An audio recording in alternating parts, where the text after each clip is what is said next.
Of camera جواب دیں. نہیں جی میں نے آف کیمرہ وہی کہنا ہے جو ان کیمرہ کہنا ہے. منافقین کے نام جب حضرت حذیفہ ابن یمان کو بتائے گئے تو عمار ابن یاسر کو بھی وہ نام نہیں پتا تھے.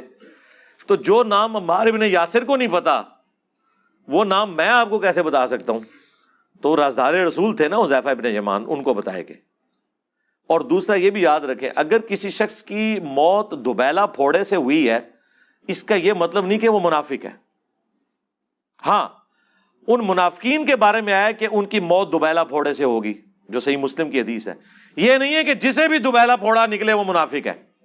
اس کو یوں سمجھیں، نبی علیہ السلام نے بخاری مسلم میں خوارج کی نشانی بتائی کہ وہ سر منڈائیں گے. اب اس کا کیا مطلب ہے کہ جو سر منڈائے وہ خوارجی ہو جائے گا؟ نہیں. مولا علی بھی منڈواتے تھے. ابو داؤد میں حدیث ہے، مولا علی کہتے ہیں جب سے میں نے رسول اللہ سے سنا صلی اللہ علیہ وآلہ وسلم، سنن ابی داؤد کے اندر یہ حدیث موجود ہے کہ جس کا غسل میں کوئی بال بھی خشک رہ گیا تو اسے عذاب دیا جائے گا. تو میں نے اپنے سر کے ساتھ دشمنی کی اور سر کے بال منڈوا دیے. مولا علی کی محبت کی وجہ سے ہم خوارج سے نفرت رکھتے ہیں، لیکن جہاں تک سر منڈانے کا سوال ہے وہ مولا علی بھی منڈوا رہے ہیں اور خارجی بھی. لیکن یہ نشانی خوارج کی جو بیان کی، اس کا یہ مطلب قطعا نہیں ہے کہ جو بھی سر منڈائے گا اس کو خارجی کہہ دیا جائے گا. جسے بھی دوبیلا پھوڑا نکلے ضروری نہیں وہ منافق ہوگا. ٹھیک ہے. حذیفہ بن یمان کو نبی علیہ السلام نے فرمایا تھا جب فتنے ہوں گے تو آپ مسلمانوں کی جماعت یا امیر سے چمٹ جانا. جی جی بالکل یہی ہے نا جی. اور حضرت حذیفہ نے یہی نصیحت محمد بن حذیفہ اپنے بیٹے کو کی تھی. انہوں نے تو ساتھ یہ کہا تھا کہ جس طرف حضرت علی ہوں ان کے ساتھ ہونا. تو فتنوں کے دور میں جب امیر موجود ہو، تو بالکل جب خلفائے راشدین امیر کے طور پہ موجود تھے، ہم یہی کہتے ہیں کہ یہ حدیث اسپیسیفکلی ان کے اوپر فٹ ہوتی ہے کہ جب خلیفہ راشد موجود ہے تو انہیں اپنے 1.5 اینٹ کی مسجد یا پارٹی جتھا لادہ نہیں بنانا چاہیے تھا، مولا علی کی بیعت کرنی چاہیے تھی. اسی لیے مولا علی نے ان کے اوپر جنگیں مسلط کی. بلکہ وہ جنگیں تو حضرت علی پہ انہوں نے مسلط کی کیونکہ وجہ وہ بنے. حضرت علی نے تو قرآن کا حکم پورا کیا ہے کہ جب کوئی مسلمانوں کا گروہ بغاوت کرے تو اس کے خلاف قتال کرو. جی صحیح مسلم میں حدیث ہے جب ایک خلیفہ کی بیعت ہو جائے اور کوئی اور سر اٹھائے اسے قتل کر دو. ٹھیک ہے. اب یہ چیز یزید کے مقابلے پہ حسین پہ اس لیے نہیں لگتی کہ ہم یزید کی بیعت کو اسٹیبلش ہی نہیں مانتے. اس کی بیعت تو تلوار کے زور پہ لی گئی ہے، جبکہ حضرت علی کی بیعت کنسنسس کے ساتھ ہوئی ہے. حضرت علی کو انہی صحابہ نے خلیفہ چنا ہے جنہوں نے ابو بکر عمر عثمان کو چنا ہے. اور پھر جو بخاری میں تفصیلی حدیث ہے 3700 نمبر، جس میں حضرت عمر نے 6 رکنی کمیٹی بنائی تھی، علی، عثمان، طلحہ، زبیر، عبد الرحمن بن عوف اور سعد ابن ابی وقاص، اور کہا ان میں سے ایک کو خلیفہ چن لینا. اور اس میں سے بھی حضرت زبیر نے اپنا ووٹ حضرت علی کے حق میں ڈال دیا، حضرت طلحہ نے اپنا ووٹ حضرت عثمان کے حق میں ڈال دیا، حضرت سعد ابن ابی وقاص نے اپنا ووٹ حضرت عبد الرحمن بن عوف کے حق میں ڈال دیا. وہ 6 رکنی کمیٹی صحیح بخاری میں آتا ہے، پھر 3 رکنی رہ گئی. اور ان میں سے بھی عبد الرحمن بن عوف نے کہا کہ مجھے تو اس معاملے میں نہیں، میں پہلے 2 خلفاء کے ساتھ بھی وزیر تھا، تم میں سے بھی جو خلیفہ بنے میں اس کے ساتھ وزیر رہوں گا. پھر پیچھے حضرت علی عثمان رہ گئے اور عبد الرحمن بن عوف بن گئے جج. اور دونوں نے کہا کہ آپ جو فیصلہ کریں گے ہم مانیں گے. تو عبد الرحمن بن عوف رضی اللہ تعالیٰ انہوں نے کہا کہ پھر جب میں فیصلہ کروں گا پھر انکار کی گنجائش نہیں ہوگی. انہوں نے کہا ٹھیک ہے. تو انہوں نے کہا پہلے تو میں تمہیں والنٹیئرلی کہتا ہوں تم دونوں میں سے ایک خود بخود سٹیپ ڈاؤن ہو جائے تو دوسرے کو ہم خلیفہ چن لیتے ہیں. تو حضرت عثمان نے کہا کہ نہ میں ہوں گا، حضرت علی نے کہا میں بھی نہیں ہوں گا. اور یہ کوئی لالچ نہیں تھی، وہ یہ سمجھتے تھے دونوں کہ ہم مسلمانوں کی خدمت، انہوں نے اپنی کوئی ذاتیات تو نہیں کرنی تھی. یا جن کی پوری زندگی قربانیوں سے عبارت ہو انہیں کیا تکلیف ہے. حضرت یوسف علیہ السلام تو پیغمبر تھے، انہوں نے بادشاہ وقت کو کہا تھا کہ مجھے وزیر خوراک لگائیں، میں امین بھی ہوں اور اس معاملے کو بہتر طریقے سے چلا سکتا ہوں. تو آپ یہ کہیں گے حضرت یوسف لالچی تھے؟ نہیں، وہ سمجھتے تھے کہ میں اس کام کو بہتر چلا سکتا ہوں. جس طرح ہم نے سمجھا کہ ہم دین کا کام صحیح طریقے سے کر سکتے ہیں، اس کے لیے کسی مسجد میں کسی فرقہ کو جوائن کرنے کی، کسی مدرسہ بنانے کی ضرورت نہیں ہے. یوٹیوب پر ڈالیں گے، رسول اللہ کی امت انشاءاللہ سنے گی اور رسول اللہ کے ساتھ اپنا رشتہ مضبوط کرے گی صلی اللہ علیہ وآلہ وسلم. تو پھر حضرت عبد الرحمن بن عوف نے انٹرویوز لینے شروع کیے، لوگوں میں دیکھا کہ رائے عامہ کیا ہے، ڈیموکریسی، وہی بات، میجورٹی کس کے ساتھ ہے. میجورٹی کا موقف یہ تھا کہ حضرت عثمان کو خلیفہ چنا جائے. اس کی ریزن صرف ایک تھی کہ حضرت عمر کا دور بہت ڈسپلنڈ اور سخت تھا، اور حضرت علی کی طبیعت کا بھی انہیں پتا تھا کہ یہ ایک اور عمر ہم پہ مسلط ہو جائیں گے، تو انسانی طبیعت سختی تو برداشت نہیں کرتی، تو انہوں نے کہا اگر 2 بندے ہیں تو یہ سیف سائڈ ہے کہ حضرت عثمان نرم دل ہیں۔ پھر ان کی ایج بھی 72 ایئرز اس وقت آلموسٹ ہو چکی تھی، 70 کے قریب تھے، 70 پلس تھے۔ تو عبد الرحمن بن عوف نے پھر بھی مشورہ کرنے کے بعد حضرت عثمان کو سائڈ پہ لے کے گئے اور کہا کہ مجھے بتاؤ اگر میں علی کو خلیفہ نامینیٹ کر دوں تو کیا تم اس کی بیعت کرو گے؟ حضرت عثمان نے کہا ہاں کروں گا، کیونکہ جج مانا ہے تو ٹھیک ہے، تمہارا رائٹ ہے۔ پھر حضرت علی کو سائڈ پہ لے کے گئے کہ اگر میں عثمان کو خلیفہ بنا دوں، انہوں نے کہا میں بیعت کروں گا۔ یہ بخاری کی حدیث بڑی لمبی ہے، 3700 حضرت عمر کی شہادت کا جو واقعہ ہے، وہ کچھ حصہ میں نے کربلا والے ریسرچ پیپر میں بھی ڈالا ہے، اور یہ پوری سٹوری کو میں نے 3-4 لائنوں میں نیچے سم اپ بھی کیا ہوا ہے نوٹ لکھ کے۔ پھر حضرت علی کو عبد الرحمن بن عوف نے کہا کہ لوگ حضرت عثمان کے برابر کسی اور کو اس وقت نہیں سمجھ رہے، تو میں حضرت عثمان کو خلیفہ چنتا ہوں۔ اور خلیفہ چننے کے بعد انہوں نے حضرت عثمان کے ہاتھ میں بیعت کی۔ تھوڑی دیر پہلے تو وہ جج تھے، اس کے بعد ظاہر ہے خلیفہ وقت کی بیعت بھی کرنی تھی، اور سب سے پہلے بیعت حضرت علی نے کی۔ حضرت ابوبکر کی بیعت میں وہ ایشو ہوا تھا 6 مہینے والا، بخاری مسلم میں آتا ہے، لیکن یہاں کوئی ایشو نہیں ہوا۔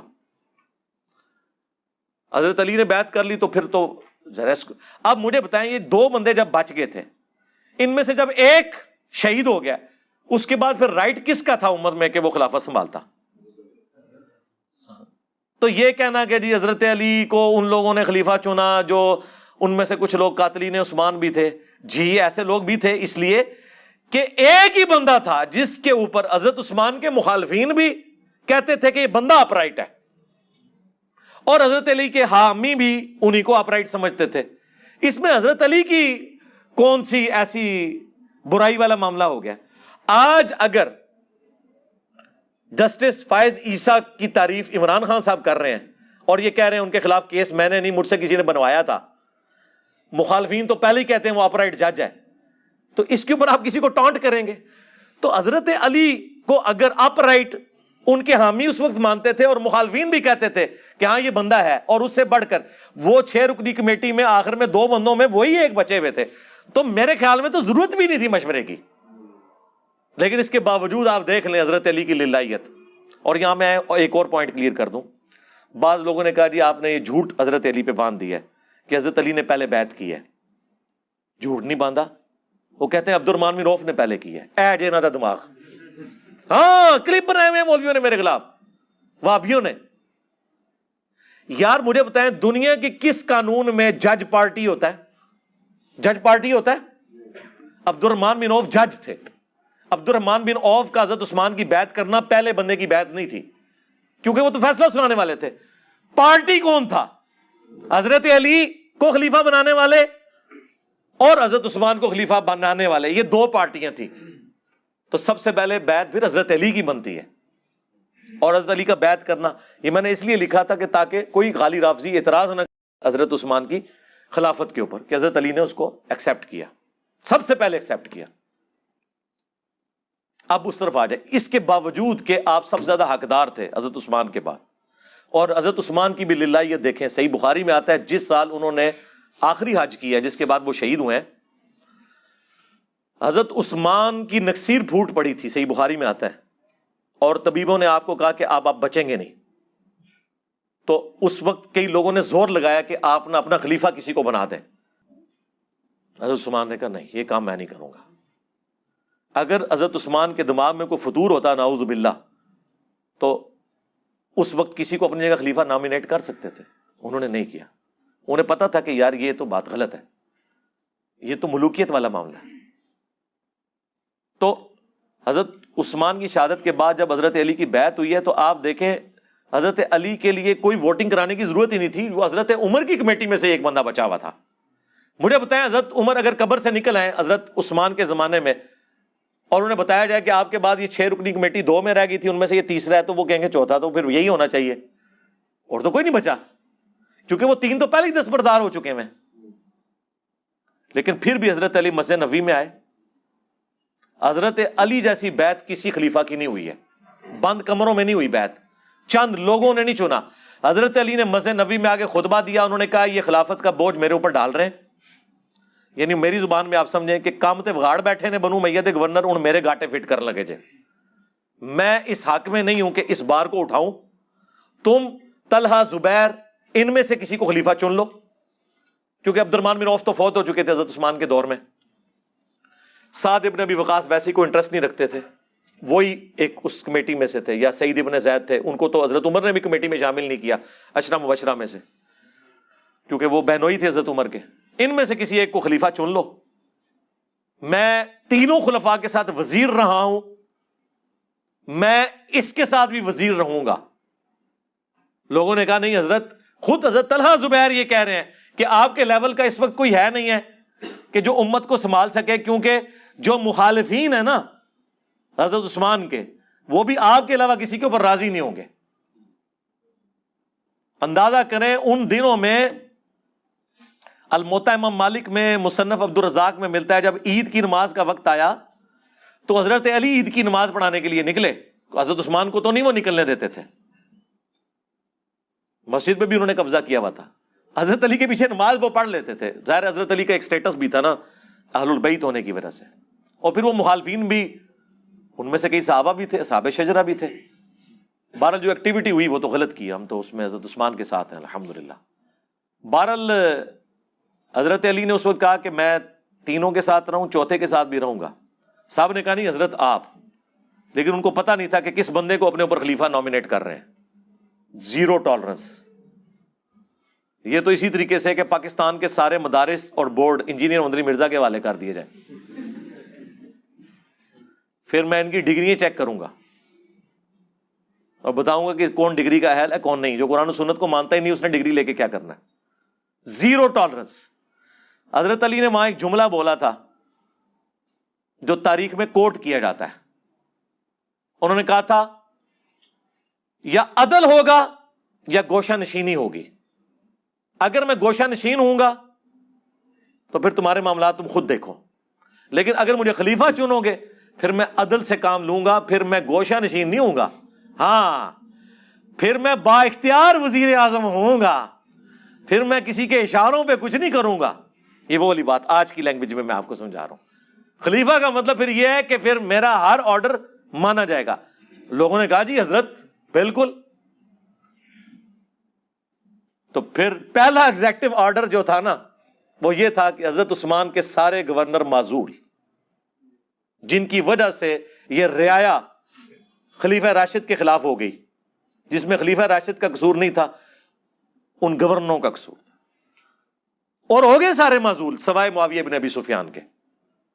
اسی لیے پھر حضرت علی نے جنگ صفین ان سے لڑی، ان کی جگہ سالم بن حنیف کو گورنر شام بنا کے بھیجا تھا، باقی سب کے سب معزول کیے، اور بدری صحابہ کو، سینئر اصحاب کو انہوں نے خلیفہ لگایا۔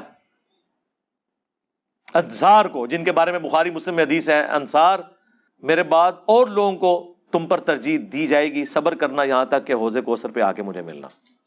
ہاں حضرت علی نے انصاری صحابہ کو فرنٹ پہ لے کے آئے، تو ظاہر ہے کہ مجھے بتائیں جو پوسٹوں میں بیٹھے ہوئے تھے ان کو کہاں حضرت علی اعظم ہو سکتے تھے؟ یا ایک پرائم منسٹر آ کے کوئی ایسی ایکٹیویٹی پرفارم کر دے کہ کسی 2 نمبر آدمی کو اس کی بڑی پوسٹ سے ہٹا دے تو اس وزیر اعظم کی اپنی کرسی جو ہے وہ خطرے میں پڑ جاتی ہے۔ کسی مافیا کے ساتھ مقابلہ کرنے کی کوشش کرے، اس کی اپنی کرسی سٹیک پہ لگ جاتی ہے۔ لیکن اس زمانے میں چونکہ بیعت والا سلسلہ تھا، وہاں تو پھر یہ نہیں تھا ہوتا سلسلہ، حضرت علی پھر دنیا اور آخرت میں امام ہوتے تھے ان کے۔ ہاں اسی لیے کسی نے چون چرا نہیں کی، چپ کر کے سب کے سب معزول ہو گئے۔ ایک نے کی، حضرت علی پھر پہنچ کے اس کو کچلنے کے لیے، وہ تو انہوں نے قرآن نیزوں پہ اٹھا لیے، وہ پوری تحکیم کا ایشو ہوا، وہ ویڈیو ریکارڈ ہو چکی ہے انشاءاللہ تعالی، کچھ دنوں میں انشاءاللہ اپلوڈ ہو جائے گی ہم نے۔ اور جس طریقے سے انہوں نے کیا، ورنہ تو کام تو ہو گیا تھا، مالک اشتر تو امیر شام کے خیموں تک پہنچ چکے تھے، بس ایک نعرہ حیدری رہ گیا سی۔